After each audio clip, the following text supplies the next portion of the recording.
You know? Kala ko anyway, basta Saturday unboxing tayo ngayon. Medyo iba lang natin ngayon, pero hindi siya full keyboard. Pero kasi feeling ko sulit tong keyboard na to. Well, keyboard siya in a way pa rin, pero nakalagay siya sa title. Ang tagal ko na hindi nakapag-unbox rin ng ganito. Pero nabili natin siya kasi sobrang solid nung specs. Oops. Ito na. Wait lang. So sa mga naghahanap, so ayun nga, option to. Lalo na yung sa mga kung naka 60% layout, 87, 75 at kailangan mo ng extra keycaps or extra yung numpad, extra numpad. Eto na yun. Tayo nang pabukas. Okay.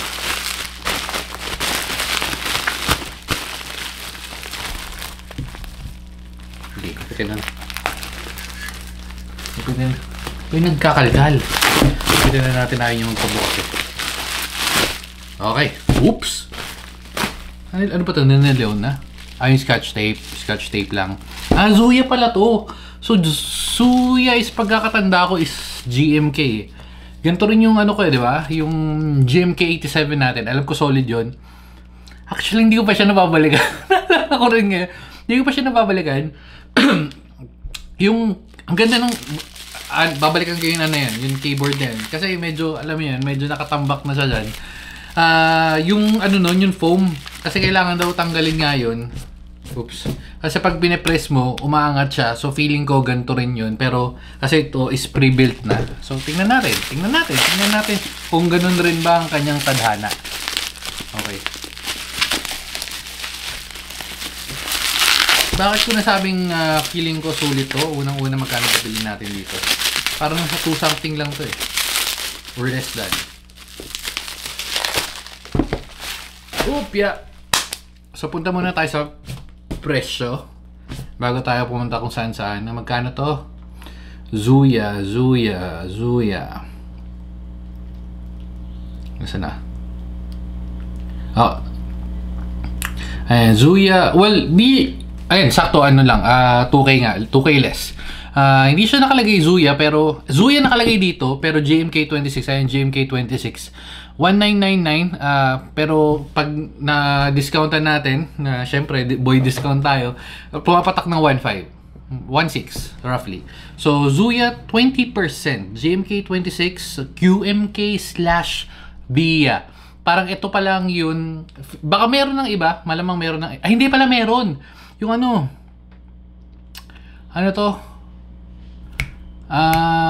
Yung wired lang na ganito. Nakalimutan ko yung pangalan niya. Siguro lalagay ko na lang dyan. Pero meron nang nilabas na ganun. Sabi ko bibili sana ako ng ganun dati. Kaso sabi ko ayoko ng extra wire sa lamesa. Kaya ang tagal kong makakabili ng makahanap ng ganito. And nakita ko nga to lumabas. So bilhin natin. Okay, so QMK via 20% tri-mode mechanical numeric keyboard, gilid box wala naman, pare-parehas lang. Tri-mode 2.4 wired Bluetooth mode. Okay. Open natin alauna, alas 2, alas 3. Whoop! Okay.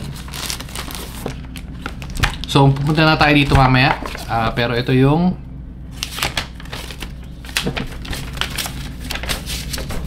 okay. So, sa mga makakawala ng manual nyo, ito na nga yun. Post-post nyo na lang. Ayan. LED keys.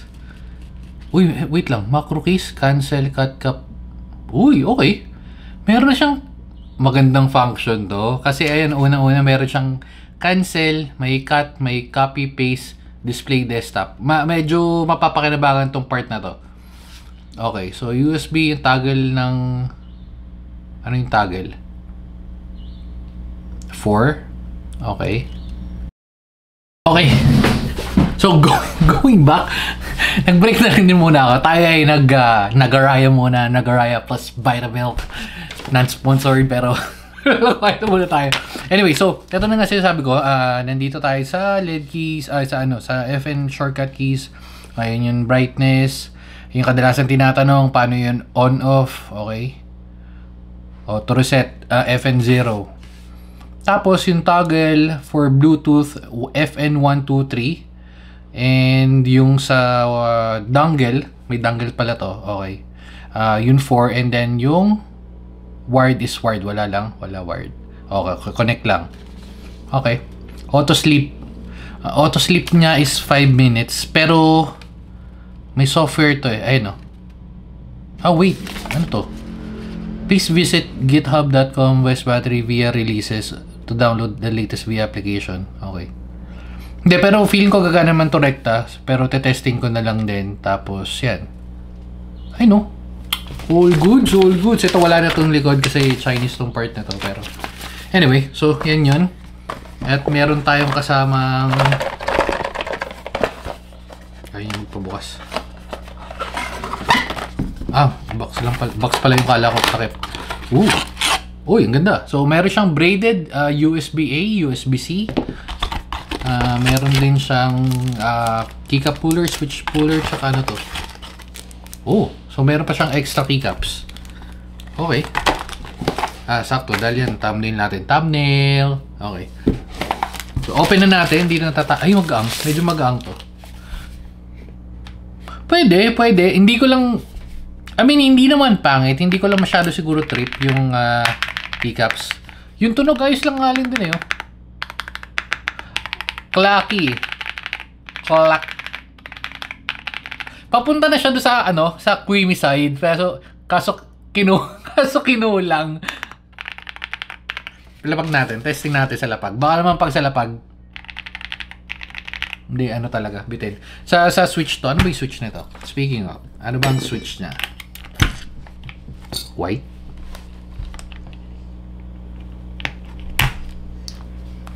White na lang tatak. Meron, kaso di ko mabasa.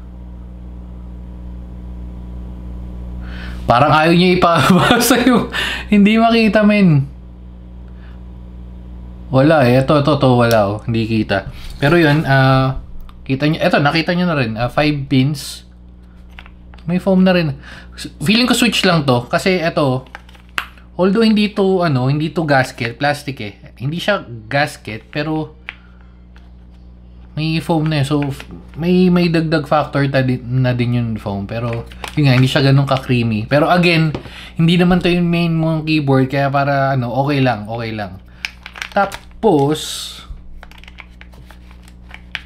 backspace. Ano yung itong backspace? Okay. So, okay, wait. So, pwede natin siyang tanggalin to. Talaga ba?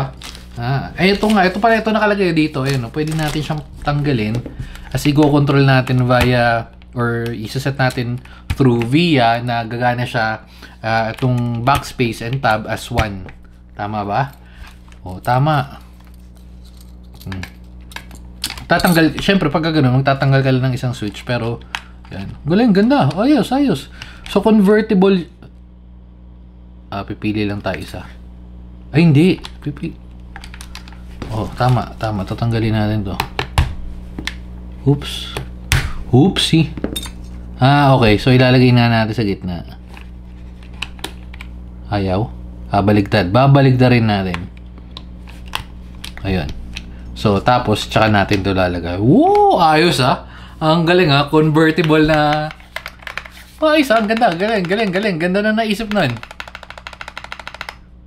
Tapos, yung ito hindi ganun kaganda, pero pwede na kasi unang-una meron kang extra knob na pagka sa pwede mo switch lang.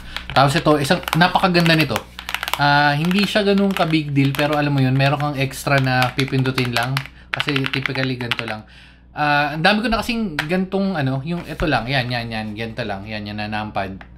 Pero feeling ko magagamit yung extra function na to. So, yung nakalagay sa akin ngayon doon na Skylong yata yun, hindi ko matandaan. Pero yung combo kasi ng Faker ko yun before.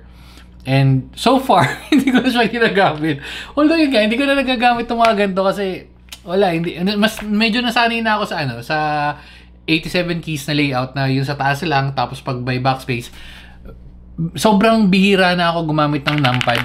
Pero yun nga, pero if ever kailangan, lalo na kung accounting ka, accountant, or may medyo nagko-compute ka ng mga utang-utang o ng pabayaran, tak tak tak tak tak tak. Okay. So for the price of 1.6, pwede na kasi una VIA 2000 mAh to, di ba? 2000 mAh to. Hindi na natin testing pa ba natin? Wala na tayo testing. Wala naman ng typing test eh. Yan lang. Ito na yun, oh. Sound check na lang tayo. Pwede naman, hindi naman ganun kapangit yung tunog niya, pero kasi kung pwede siyang palitan. Clacky, oh. Ano. Hindi siya yung ayun. All goods, all goods. Okay, so yun lang. GMK 26 Zuya/GMK ito eh, no? Pero anyway, for the price of 1.6, although alam natin makakabili na tayo ng keyboard na ganun pero wired. Pero kasi ito extra lang. Again, recommended ko to lalo na kung sa mga 60% layout, 75, 80%, 87, 85, 87% ito. Magagamit niyo to.